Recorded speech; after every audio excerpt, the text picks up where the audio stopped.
ఈ వారం మకర రాశి వారికి ఒక విధంగా విజయవంతమైనటువంటి ఒక యోగం ఏర్పడడం జరిగింది.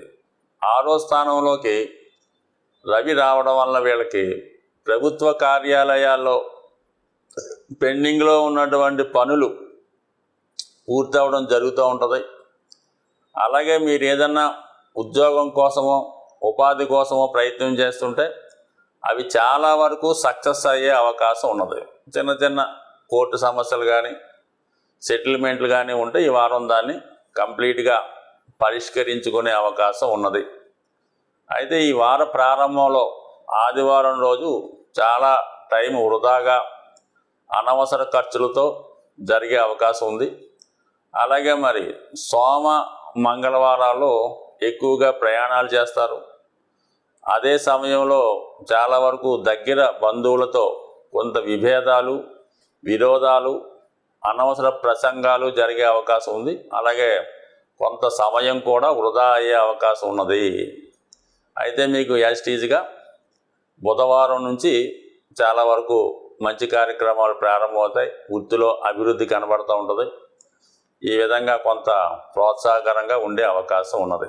అయితే మరి కుజుడు చతుర్థ స్థాన స్థితి వల్ల భూములు, స్థిరాస్తులు మొదలగు విషయాల మీద ఉన్నటువంటి సమస్యల్ని పరిష్కరించుకునే ప్రయత్నం చేస్తారు. ఈ విషయంలోనే కొంతవరకు మరి దగ్గర రక్త సంబంధీకులతో కొన్ని గొడవలు, ఇబ్బందులు వచ్చే అవకాశం ఉంది. ఏదైనా మీ అభివృద్ధి కొరకు ఏదైనా స్థిరాస్తి అమ్మే ప్రయత్నం, లేదంటే మీరు మీ యొక్క ఆస్తిని, అంటే ఒక ఉమ్మడి ఆస్తి అనుకుందాం, దాన్ని ఏదో విధంగా అభివృద్ధి చేద్దామనో ఇంకో కార్యక్రమానికి ఉపయోగిద్దామని అనుకున్నప్పుడు దానికి మీ కుటుంబ సభ్యులు అంగీకరించకపోవడం, ఈ విధంగా కొన్ని చికాకులు మీకు ఈ వారంలో అది కుటుంబ సభ్యుల మధ్య ఏర్పడే అవకాశం ఉంది. కాబట్టి మరి దాన్ని సామరస్యంగా పరిష్కరించుకుంటే చివరికి ఒక పెద్ద వ్యక్తి ద్వారా సమస్య సాల్వ్ అయ్యే అవకాశం ఉన్నది.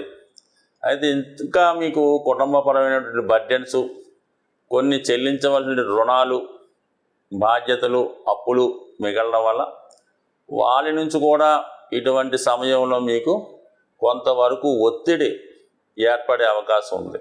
మీరు ఎవరి దగ్గర అయితే దగ్గర బంధువుల దగ్గర ధనం రుణంగా తీసుకొని ఉన్నారో వాళ్ళు ఈ సమయంలో మీ మీద ఒత్తిడి తెచ్చే అవకాశం ఉంటుంది. కాబట్టి మరి కొన్ని సమస్యల్ని భరించవలసి ఉంటుంది. కాబట్టి కొద్ది ఓర్పుతో సహనంగా వ్యవహరించండి. ఇతను మొత్తం మీద ఒక విధంగా ఈ వారం కాకపోయినా పై వారం అయినా మీ యొక్క కుటుంబ సమస్యలు, ఆర్థిక సమస్యలు చాలా వరకు పరిష్కరించే అవకాశం ఉన్నది. ఏదైనా ప్రభుత్వపరమైనటువంటి సహకారం కానీ ప్రభుత్వ రంగ సంస్థల్లో రుణ ప్రయత్నం కానీ చేస్తుంటే అది ఖచ్చితంగా వచ్చే అవకాశం ఉన్నది. అయితే విద్యార్థులకి చాలా అనుకూలంగా ఉండే అవకాశం ఉంది. వాళ్ళు ఒక క్రమశిక్షణతో గతంలో ఉన్నటువంటి బలహీనతలు పక్కన పెట్టి చాలా కష్టపడి చదువుని పూర్తి చేయడం కానీ దాంట్లో చదువులో లీనమవడం కానీ జరిగే అవకాశం ఉంది. అలాగే మరి దైనందిన కార్యక్రమాల్లో చక్కగా పాల్గొనడం, ఇవన్నీ కూడా విద్యార్థులకి చాలా అనుకూలంగా ఉంది.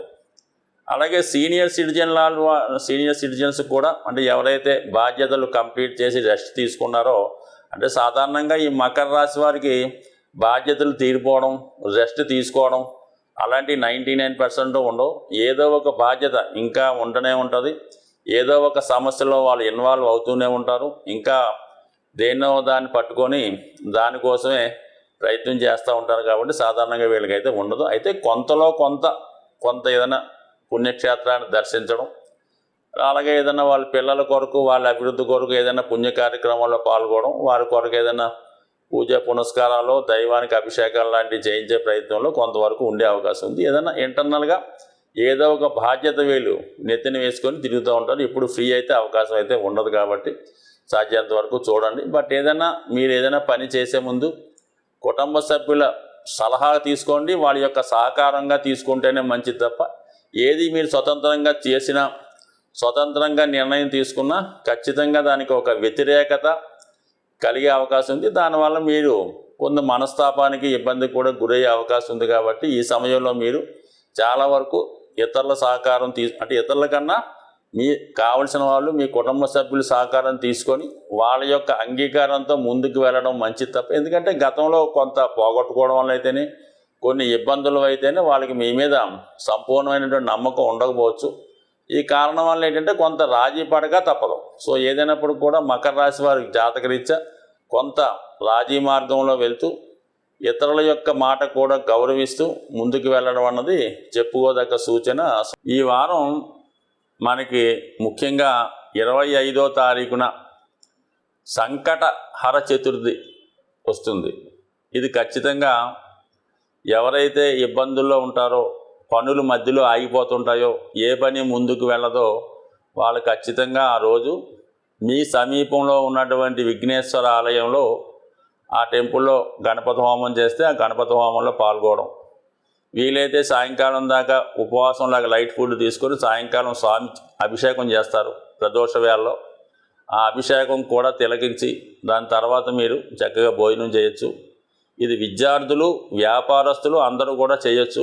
అయితే మనకి ప్రతి నెల కూడా కొన్ని ఇంపార్టెంట్ డేస్ ఉంటాయి.